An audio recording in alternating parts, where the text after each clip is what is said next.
Mein Name ist Isolde Karle. Ich bin Prorektorin für Diversität, Inklusion und Talententwicklung hier an der Ruhr-Universität. Ich begrüße Sie herzlich zu unserer Videoreihe Let's Talk. Wir wollen über Diversität reden und damit über die Menschen, die an dieser Universität Diversität repräsentieren und leben.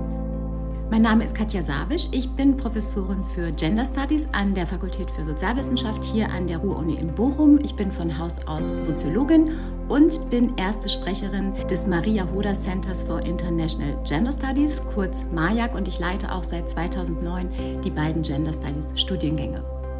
Ja, herzlich willkommen zu unserer Let's Talk-Reihe über Diversität. Ich komme heute ins Gespräch mit Katja Sabisch. Katja Sabisch ist Professorin für Gender Studies, Genderforscherin hier an der Ruhr-Universität. Liebe Katja, ich freue mich sehr, dass wir heute miteinander ins Gespräch kommen und dass du diese Einladung angenommen hast. Sehr gerne. Du bist Professorin, habe ich gerade schon gesagt, für Gender Studies. 2008 bist du als Juniorprofessorin aus Bielefeld hier an die Ruhr-Universität gekommen und seit 2015 Professorin für Gender Studies an der Fakultät für Sozialwissenschaften. Und nun gibt es ja heute so, höre ich immer wieder von Menschen, die denken, ach, Gleichstellung, das ist schon so ein alter Zopf, machen das schon so lange, die Frauen sind doch längst emanzipiert. Also haben wir da überhaupt noch was zu tun? Oder wie siehst du das? Naja, also ich bin ja in erster Linie Soziologin und keine Politikerin. Ja, das ist, glaube ich, auch immer so ein Missverständnis. Die Geschlechterforschung macht schon Wissenschaft und Gleichstellung und Gleichstellungspolitik ist was völlig anderes. Ne? Das muss man, glaube ich, dazu sagen. Und als Soziologin beobachte ich natürlich gerade auf verschiedenen gesellschaftlichen Ebenen Sexismus. Ja? Also aus einer makrosoziologischen Ebene oder aus einer Perspektive haben wir natürlich sowas wie den Gender Pay Gap oder diese ungleiche Verteilung von der Care-Arbeit, also wer macht eigentlich die Sorgearbeit in der Familie, und da ist es klar, da ist überhaupt nichts gleichgestellt, da haben wir noch einige dicke Bretter zu bohren, auch wenn wir uns anschauen, wie das Parlament zusammengesetzt ist. Also auf dieser großen Ebene, auf dieser übergreifenden Ebene haben wir große Probleme, würde ich sagen, noch immer, auch wenn sich viel verändert hat zum Guten.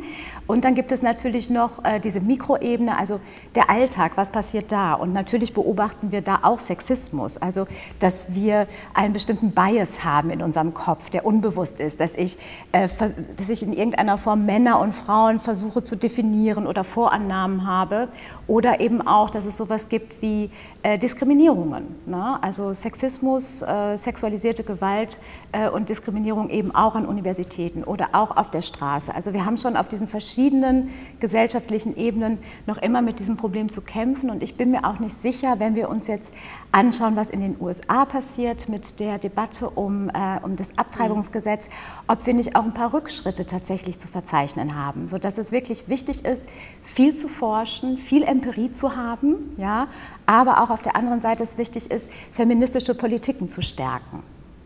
Ja, das ist ein interessantes Beispiel, also gerade wenn man sozusagen jetzt in die USA schaut, dass man denkt, es ist jetzt nicht einfach immer eine geradlinige Entwicklung, die immer mehr Fortschritt bringt, sondern es gibt dann auch so einen Backlash. Und ein Stück weit hatten wir ja auch sowas wie einen Backlash im Hinblick auf die Pandemie, also sozusagen, wo du hast die Care-Arbeit angesprochen, wo wir gesehen haben, wie es zu einer Retraditionalisierung von Geschlechterrollen kommt, und Frauen sind ohnehin tendenziell stärker gefühlt zuständig für Kinder und die Erziehung von Kindern und Betreuung von Kindern, aber es hat sich nochmal verschärft in der Pandemie. Und habt ihr da auch was dazu untersucht vielleicht? Oder, also ich weiß es jedenfalls von Jutta Almendinger, die das sozusagen ja auch nochmal so öffentlich auch diskutiert hat, dass wir da einen Rückschritt einfach zu verzeichnen haben. Ja, das war also eigentlich schon das große Thema in der Soziologie und auch bei uns am Maria Hoder Institut. Wir haben ja eine große Tagung auch zur Care-Arbeit gemacht. Es gibt unterschiedliche Positionierungen, glaube ich. Es hat sich gezeigt, dass sozialstrukturell Frauen die Verliererinnen sind. Ja, also wir haben ja auch eine unglaubliche Altersarmut von Frauen. Also alles, was so mit Lohnarbeit zusammenhängt, wo Frauen nicht so sehr vergesellschaftet sind in diese Sphäre, da haben wir einfach hinterher sozusagen die nicht so schöne Karte gezogen. Ja? Und das wurde mit der Pandemie nochmal deutlich. Und auf der anderen Seite hat zum Beispiel meine Kollegin Paula Irene Willer gesagt, Es wird aber diskutiert. Es ist endlich mal in der Öffentlichkeit, dass es da so eine ganze Reihe von Menschen gibt, die den Laden am Laufen halten, die diese unsichtbare Arbeit machen, die eben für Wirtschaft und Wohlstand so ungemein wichtig ist. Also es ist so ein bisschen zweischneidig gewesen, würde ich sagen. Ja. Es hat aber, glaube ich, nochmal Impulse gegeben für den öffentlichen Diskurs, was vor allen Dingen eben Frauen in diesem Bereich leisten. Ja. Wenn ich jetzt so an das Prorektorat denke, da stehen ja tatsächlich dann auch so politische Maßnahmen im Vordergrund. Was können wir tun, um zum Beispiel an der Universität auch junge Wissenschaftlerinnen zu unterstützen, zu fördern? Also was würde dir einfallen, was an Gleichstellungsmaßnahmen, um nochmal diesen, ja nicht nur Gender Pay Gap, sondern überhaupt diesen Gap im Hinblick auf Care-Arbeit zum Beispiel oder überhaupt in der Wissenschaft zu schließen, dass Frauen wirklich, dass wir endlich mal da auch eine signifikant mehr Professorinnen haben und all diese Dinge. Ach ja, das wäre schon schön. Also das ist natürlich sehr komplex, auch diese Problematik. Ne? Es liegt daran, also wir haben genug Studierende, also weibliche Studierende, sage ich jetzt mal, und diese Leaky Pipeline beginnt ja irgendwie ab der Promotion vor allen Dingen. Also es promovieren nicht mehr so viele Frauen anteilsmäßig und bei den Professuren brechen sie uns dann ganz weg. Das sind natürlich solche Vorstellungen noch immer von so einem Ernährermodell, Mann als Hauptverdiener, ja, vielleicht geht man in so eine Retraditionalisierung zurück, wenn man auch eben sagt, ich werde jetzt keine wissenschaftliche Karriere anstreben. Ich glaube, was wirklich ungemein wichtig ist und was hier zum Teil auch gut abgebildet ist oder was der RUB auch gelingt, ist zu zeigen, wir wertschätzen das. Wir wertschätzen auch eure Care-Arbeit und wir versuchen das zu berücksichtigen. Zum Beispiel in Berufungskommissionen muss klar sein, dass eine Kandidatin, die Kinder hat, vielleicht nicht unbedingt in 3 A-Journals veröffentlicht hat in den letzten 2 Jahren oder so, wenn die Kinder klein sind. Also wir müssen solche Sachen berücksichtigen und ich glaube auch, das ist eine Leitungsaufgabe. Also diese Kultur der Akzeptanz und Wertschätzung für Familien und für Menschen, die Familienarbeit leisten, die muss schon von der Leitungsebene transportiert werden. Und wenn sowas gelingt, kann ich mir auch vorstellen, dass wir da eine familienfreundlichere Umgebung haben, die eben dann auch für Frauen sich günstig auswirkt. Ja, sehr schön. Jetzt wird mich nochmal deine Forschung interessieren. Ja? Also da gibt es ja auch ganz unterschiedliche Akzentsetzungen. Du machst im Moment ja ein Forschungsprojekt zu Männern mit und ohne Zuwanderungsgeschichte, zu jungen Männern, zu Gender und LSBTI. Also LSBTI steht für, ist die Abkürzung für Lesben, Schwule, Bisexuelle, Transgender und intergeschlechtliche Menschen. Also das ist ja interessant, dass du da mal den Fokus auf die Männer legst und nicht auf die Frauen. Ja? Also was hast du denn da, also was ist der Hintergrund dieser Forschung und gibt es da überraschende Ergebnisse, die man diskutieren könnte? Ja, das war tatsächlich ein größeres Forschungsprojekt und wir haben jetzt gerade das Buch auch eingereicht. Ja, ich hoffe, dass es jetzt bald veröffentlicht wird. Wir haben also insgesamt 60 problemzentrierte Interviews geführt mit jungen Männern, die hier jetzt in Deutschland leben, mit einer Fluchtgeschichte, türkeistämmige junge Männer und eben junge Männer, die, deren Eltern schon immer auch sozusagen die deutsche Staatsbürgerschaft haben oder hatten. Und dazu haben wir auch noch eine große Online-Umfrage gemacht, wo sich 1000 junge Männer beteiligt haben. Und ich glaube, wir haben so einen ganz guten Überblick, was die Männer, jungen Männer über Geschlecht und über sexuelle und geschlechtliche Vielfalt denken. Und das ist eben auch das Gute oder das Großartige an der Geschlechterforschung, dass es ja nicht eine Frauenforschung ist. Ja, sondern dass wir uns die Relation zwischen Männern und Frauen oder anderen geschlechtlichen Identitäten anschauen und das auch wissenschaftlich konzeptualisieren. Also das ist so das Spannende, was mich auch von Anfang an dann begeistert hat. Oder eben auch, dass Geschlecht nicht alleine für sich wirksam ist, sondern eben durchzogen ist von anderen Macht- oder Herrschaftsverhältnissen. Also ich bin ja nie eine Frau alleine oder nur ganz Mann, sondern Migrationsgeschichte zählt natürlich was. Rassistische Strukturen, in denen wir auch vergesellschaftet sind ja unterschiedlich, wirken sich unterschiedlich aus zum Beispiel. Und da ist eben dieses Forschungsprojekt entstanden und zwar im Eindruck nach der Kölner Silvesternacht. Also du erinnerst dich bestimmt, da waren sehr viele Frauen im Kölner Hauptbahnhof betroffen von sexualisierter Gewalt und Kannst du kurz erklären, was mit sexualisierter Gewalt gemeint ist? Ja, also die wurden angetatscht, zum Teil gab es auch Vergewaltigungen, wurden bedrängt und bedroht von Männern unterschiedlicher Herkunft und mit unterschiedlichen Aufenthaltsstatus. Also das war ein großer, also wirklich eine schlimme Nacht, und der Feminismus oder viele feministische AkteurInnen konnten sich nicht so richtig äußern, und zwar aus dem Grund, weil es einen großen medialen Aufschrei gab, in dem vor allen Dingen eben muslimisch gelesene junge Männer als Täter, allesamt als Täter dargestellt wurden. Also es gab so einen großen Diskurs über, wir sagen das, einen ethnisierten Sexismus gegen also diese muslimischen jungen Männer. Und in diesem Kontext hat eben unsere Forschung stattgefunden, um zu schauen, diese ganzen Hass, sag ich mal auch, und diese ganzen Ressentiments gegen diese jungen geflüchteten Männer, nicht wo kommt der her, sondern kann sowas sich überhaupt bestätigen lassen empirisch. Da hatte eben das Ministerium ein großes Interesse dran an dieser Fragestellung.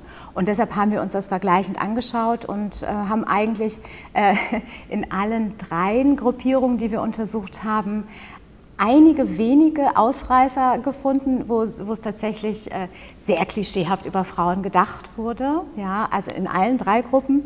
Und die Mehrheit war einfach sehr zugewandt, hat sehr individualistisch argumentiert. Also sowas wie, naja, man sagt ja immer, Mädchen sind schüchtern oder Mädchen sind besonders schön oder Mädchen sind besonders fleißig, aber ich finde, es geht um die Personen und die Unterschiede lösen sich eher auf. Ne? Und man kann das gar nicht mehr so sagen, was typisch männlich und typisch weiblich ist. Da waren sich alle durch die Bank einig, tatsächlich. Sie waren sich auch einig, was Gleichberechtigung und auch Gleichstellung, also diese politischen Maßnahmen angeht. Die fanden die Quote gut, die fanden den Gender Pay Gap also unmöglich und waren ganz empört. Das waren schon tolle Ergebnisse. Und das Witzige war, auch wieder durch die Bank, durch alle 3 Gruppierungen, dass die sich aber ihr Familienleben so traditionell vorgestellt haben. Also ich habe die Interviews gelesen, ich habe nur mit dem Kopf geschüttelt, habe meinen Mann geholt und habe gesagt, guck mal, ist das nicht echt? Also es war wirklich Wahnsinn. Also die gehen wie selbstverständlich davon aus, dass sie da keinen Handschlag tun, ja, im Haushalt. Dass diese gesamte Reproduktionsarbeit bei ihren Ehefrauen liegt. Aber wie passt das dann zusammen? Also auf der einen Seite sagst du, die nehmen nicht nur Klischees wahr, sondern schon auch legen Wert auf die individuelle Person und dass Mädchen nicht zu reduzieren sind auf, ja, zum Beispiel Care-Arbeit oder so, würde man denken. Und dann, aber die Praxis steht dem entgegen. Passt überhaupt nicht zusammen. Passt überhaupt nicht zusammen und habe ich auch in meinem Theoriekapitel dann tatsächlich als so einen Widerspruch natürlich analysiert. Also diese Lebenswirklichkeit bei den jungen Männern, das läuft dann, oder mit ihrer Vorstellung vom Familienleben, läuft dann so auseinander.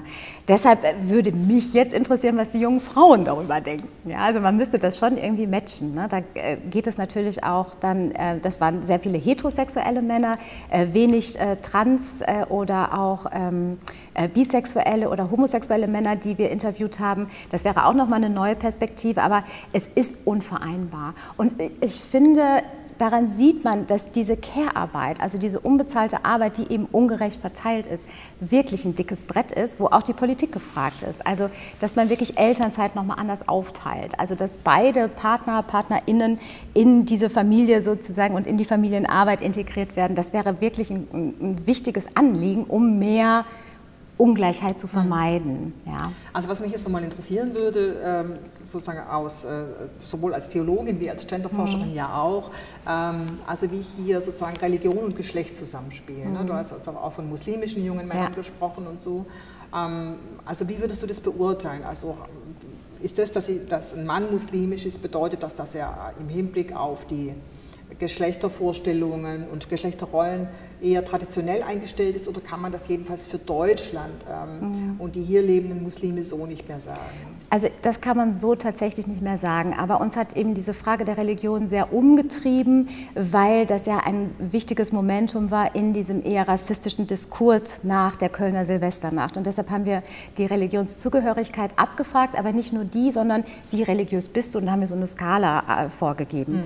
Und da haben wir gemerkt, auch bei Christen, bei christlichen Männern, je religiöser die Selbsteinschätzung, desto traditioneller sind die Rollenvorstellungen. Also da haben wir eigentlich so ein Matching, je religiöser ich bin, desto festere Klischees vertrete ich, aber eigentlich noch auf einem wirklich, ich sage jetzt mal, annehmbaren Niveau. Das war jetzt alles nicht ganz so fundamentalistisch oder sowas. Ne? Ja. Wenn du jetzt sozusagen sagen würdest, wie geht die Entwicklung weiter? Wir haben ja gerade schon gesagt, also im Hinblick auf die USA sieht man auch, dass es durchaus Backlash-Tendenzen geben kann.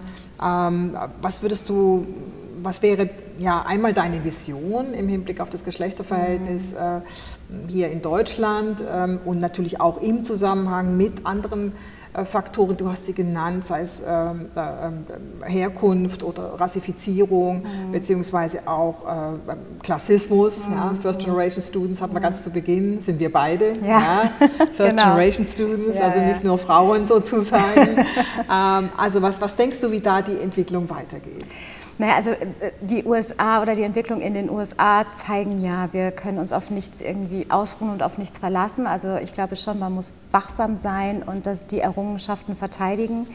Die Entwicklung ist rasant und auch gefährlich. Wenn ich mir den Krieg anschaue, ist es wichtig, dass eine feministische Außenpolitik eine Rolle spielt, wenn eben sexualisierte Gewalt eine Kriegswaffe ist. Also wir müssen da wirklich ganz sensibel eben mit diesen Geschlechterthemen in dieser heutigen Zeit umgehen, weil die überall, also wirklich überall auch eine Rolle spielen. Ansonsten ist es natürlich gerade ganz spannend, finde ich, denn wenn wir über die Rechte von Trans- und Interpersonen auch sprechen, da passiert so viel. Also die Gesellschaft öffnet sich, ist mein Eindruck, wie Aladin El-Mafalani, mein Kollege, sagen würde, es sitzen jetzt total viele Leute an einem Tisch, die wollen nicht nur den Kuchen mitessen, sondern die wollen den auch mitbacken, ja, und das führt natürlich zu Konflikten und zu großen Abwehrmechanismen. Ich weiß nicht, ob du das auch erlebt hast, also ich stehe ja als Genderforscherin im Internet und kriege deshalb auch manchmal nicht so nette E-Mails oder auch Anrufe. Ja. Das treibt die Leute um und gleichzeitig zeigt mir das, dass ganz viel passiert und wir eben in die Diskussion kommen und dass auch Menschen zu ihrem Recht kommen. Und ich glaube, das ist das Wichtige, dass man Feminismus eben nicht ohne Menschenrechte denken kann und das muss vielen erstmal klar werden. Ja. Ja, Katja, du hast es gerade schon angesprochen, also das ist ja ein ganz neuer Bereich, den die feministische Forschung zum Beispiel noch überhaupt nicht sich vorstellen konnte, dass wir uns über dritte Geschlechter unterhalten, das heißt über Menschen, die sich als, wie es in der Fachsprache heißt, non-binär verstehen, weder als männlich noch als weiblich, sondern die ein drittes Geschlecht sein wollen, die sich dann auch einen neuen Namen geben, der eben möglichst geschlechtsneutral sein soll. Dann haben wir auch Menschen, die ihr empfundenes Geschlecht als anders empfinden wie ihr biologisches Geschlecht und die insofern sozusagen transgender sind, wie wir dann sagen. Und dann gibt es auch noch Menschen, die tatsächlich von der biologischen Ausstattung, früher hat man dazu gesagt Hermaphroditen oder Zwitter, heute sagt man intersexuell sind, das heißt, die einfach zum Beispiel alles Mögliche doppelt haben und so weiter, ja? Also die sozusagen auch biologisch nicht klar zuordnenbar sind.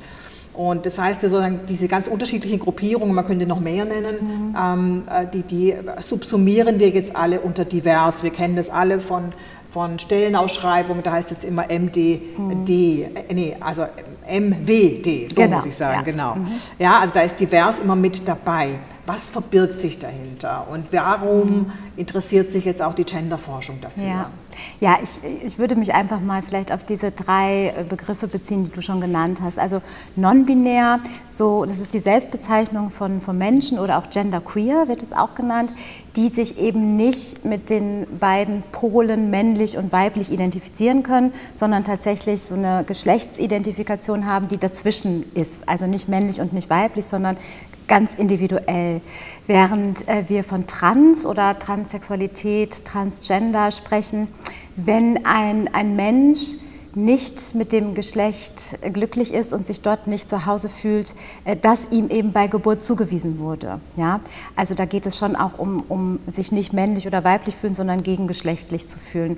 Intergeschlechtlichkeit, da habe ich ziemlich viel zu geforscht, ist tatsächlich ein biologisches Phänomen und nicht so sehr eine Identität, also, sondern, wie du richtig gesagt hast, da geht es eben um körperliche Merkmale, die eine Person aufweist, die eben biologisch männlich und biologisch weiblich sein können. Also die Gonaden oder die Chromosomen, die eben beide biologischen Merkmale aufweisen. All dies fassen wir dann unter den Begriff vielleicht Vielfalt, sexuelle und geschlechtliche Vielfalt. Und der Feminismus ist natürlich mit der ersten und zweiten Frauenbewegung ganz klar binär sozusagen, also in Mann und Frau organisiert stark geworden. Und deshalb ist es jetzt ähnlich wie vielleicht in der Gesellschaft. Ja? Also der Feminismus muss auch ein bisschen aufhorchen, zusammenrücken, ja? Und eben Platz machen für viele neue Anliegen, die endlich sichtbar werden. Also es ist schon so, dass die Rechte von trans-, inter- oder non-binären Personen bisher nicht so wahrgenommen wurden und auch vor allen Dingen auch bei Inter mit Füßen getreten wurden, ja, weil es eben medizinische Operationen gab, zu denen die Menschen nicht eingewilligt haben, weil man ein Geschlecht vereindeutigen wollte zum Beispiel. Also da sind Menschenrechtsverletzungen passiert. Und da sind wir jetzt auf einem guten Weg durch die Politik und politische Initiativen, denn das Bundesverfassungsgericht hat ja gesagt, ja, es gibt die dritte Option und das dritte Geschlecht und hat es sozusagen rechtlich verbrieft, worüber ich mich eben sehr, sehr freue. Und das ist ein großer Gewinn auch für unsere Gesellschaft.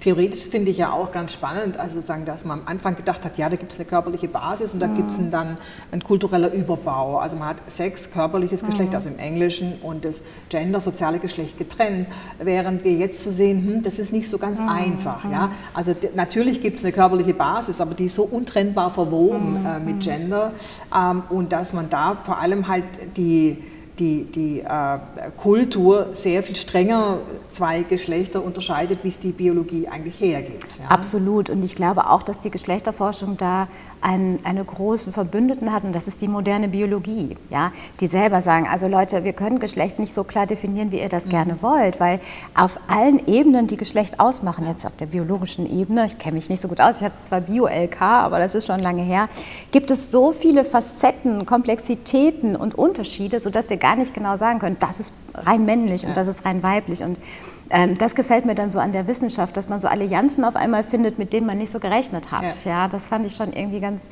ganz toll. Und ich glaube auch, dass es hilfreich ist, um Geschlecht zu verstehen und ein bisschen aus diesen starren Vorstellungen zu lösen, weil das ist eben auch politisch, glaube ich, wichtig, dass man das tut. Ja. Ich hatte eine ganz ähnliche Erfahrung, als ich 2006 mein Genderbuch geschrieben habe.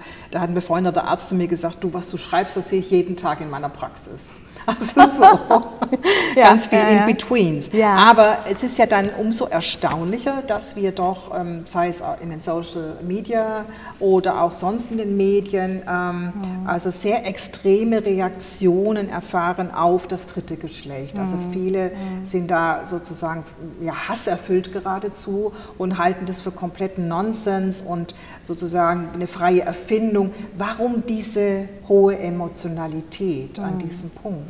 Ja, das ist eine gute Frage.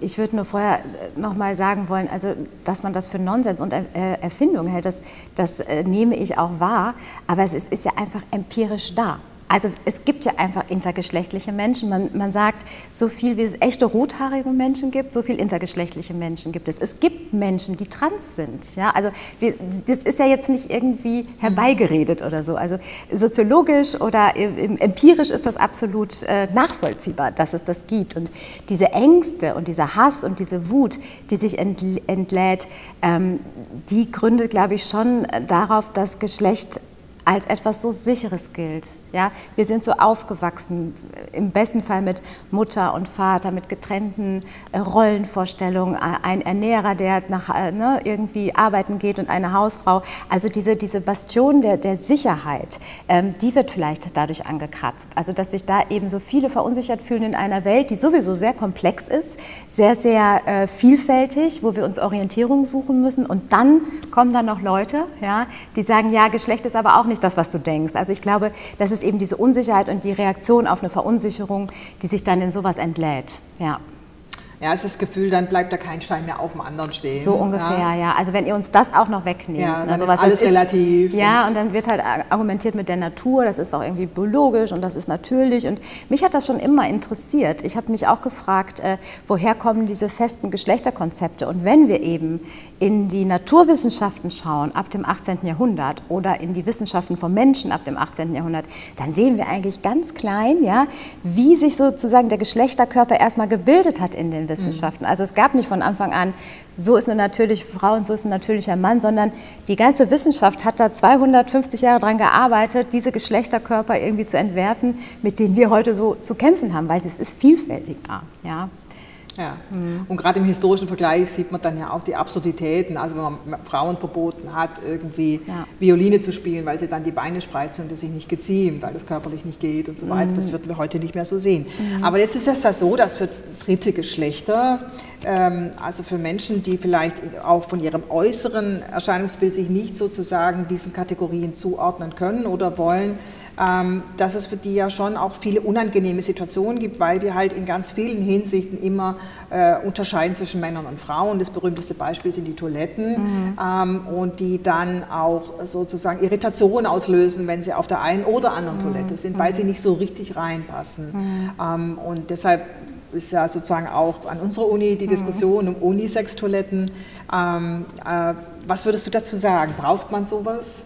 Ja, definitiv, und zwar aus zwei Gründen. Also erstmal gibt es ja Menschen, Personen, die einen Bedarf haben, ja, genau in so einen Raum irgendwie passen und eben nicht in diese beiden anderen definierten Räume. Also die gibt es auch hier an der Uni, das denke ich mal, also die wirklich sich so eine Unisex-Toilette wünschen. Das ist erstmal die eine Ebene, und die andere Ebene ist natürlich die der politischen Verantwortung, die vielleicht auch eine Universität hat. Also wir haben einfach in unserer Welt diese geschlechtliche Vielfalt, und wir als Universität können durch die Schaffung von so einem Raum eben auch ausdrücken, ja, wir befürworten das und wir unterstützen das und wir unterstützen euch. Ne? Also das ist schon eine große Anerkennung auch der Vielfalt, die es auf dem Campus gibt, aber nicht nur auf dem Campus, sondern auch in der Gesellschaft. Das würde ich schon sagen. Also diese beiden Ebenen sind wichtig, die konkreten Personen, aber auch die Aussage, die dahinter steckt. Es ist natürlich ein hochsensibles Feld. Ja? Also viele Frauen wollen weiterhin den Safe Space haben, deshalb auf jeden Fall auch Toiletten exklusiv für Frauen oder das, was wir dann halt so nennen, und auch für Männer und so.